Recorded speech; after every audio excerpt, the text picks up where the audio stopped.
మెదక్ జిల్లా మనోహరాబాద్ మండలంలో చెట్ల గౌరారం రంగాయపల్లి గ్రామాల ప్రజలకు ఎంఎస్ అగర్వాల్ స్టీల్ పరిశ్రమ నుంచి వెలువడుతున్న కలుషితమైన నీరు పొగ శబ్దతో ప్రజలు ఇబ్బందులకు గురవుతున్నారు.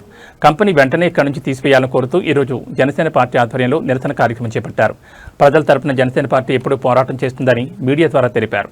ఈ కార్యక్రమంలో జనసేన పార్టీ నాయకులు బాలరెడ్డి, భాస్కర్, దావత్, సతీష్ కుమార్, సాయి ప్రసాద్, నరేష్, కిషోర్, కనకరాజు, ప్రశాంత్ గౌడ్, మధుసూదన్ రెడ్డి, నరేష్, రాజు, మల్లేశం, లింగం నాయక్, కరుణాకర్, శ్రీకాంత్, శ్రీనివాస్, ప్రశాంత్, భరత్ రెడ్డి, మనోహర్, ఎల్మా శ్రీనివాస్ యాదవ్ తదితరులు పాల్గొన్నారు. కాకుండా చుట్టుముట్టు ఎక్కడ కాలుష్య రహిత కంపెనీలు ఎక్కడున్నా కానీ ఖచ్చితంగా పోరాడతాం.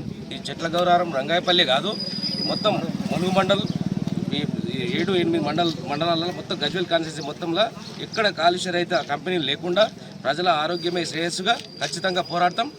కమ్మర్సీన ఆధ్వర్యం జనసేన పార్టీ నుంచి ఖచ్చితంగా పోరాడతాం, ప్రజలకు న్యాయం చేస్తాం.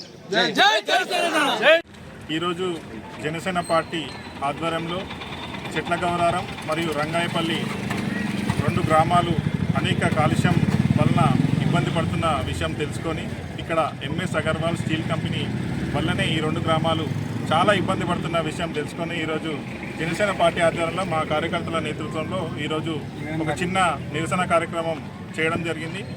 ముఖ్యంగా మేము గవర్నమెంట్ కూడా చెప్తున్నాం. మేము రీసెంట్గా కూడా నేను జిల్లా ఇన్ఛార్జ్ మంత్రివర్యులకి వివేక్ వెంకటస్వామికి ఒక రిప్రజెంటేషన్ ఇచ్చాను. అలాగే పరిశ్రమల శాఖ మంత్రి దుద్దిల శ్రీధర్ బాబు గారికి ఇచ్చాను. అలాగే ప్రజావాజ్యం కింద నేను హైకోర్టులో కూడా అప్పీల్ వేయడం జరిగింది. దాని తీర్పు సోమవారం నాడు రాబోతుంది. దయచేసి ప్రభుత్వానికి కోరుకునేది ఒకటే, ఇలాంటి ఇంత పెద్ద కంపెనీ సరే దానివల్ల ఈ లోకల్లో ఎంత ఉపయోగపడుతుందో ఎంత లాభపడుతుందో తెలియదు, కానీ చాలామంది నిన్న ఒక ముసలాం ఒక వీడియోలో చూసినా కొత్తగా పెళ్ళైన వాళ్ళకు కూడా పిల్లలు పుట్టే ఆస్కారం లేదని చెప్తే చాలా మానవతా దృక్పథంతో చాలా బాధ అనిపించింది. అదే విషయం కోసం ఈరోజు జనసేన పార్టీ ప్రజల పక్షాన పోరాడుతుందని చెప్పడం కోసం ఈరోజు నిరసన కార్యక్రమం చేస్తున్నాము. దయచేసి ప్రభుత్వానికి ఒకటే చెప్తున్నాం, మీరు అంత పెద్ద కంపెనీ ఇంకా వేరే ప్లేస్లో పెట్టుకోండి. ఇక్కడ ప్రజలు ఇబ్బంది పడుతున్నారు, పశువులు ఇబ్బంది పడుతున్నాయి, పంట పొలాలు నాశనం అవుతున్నాయి. దయచేసి గవర్నమెంట్కి ఒకటే కోరుకుంటున్నాం, ఈ కంపెనీని తీసేయాలి. ఇంకా విస్తరించరు అనే వార్తలు బయటకు వస్తున్నాయి, విస్తరించడం ఆపేయాలి.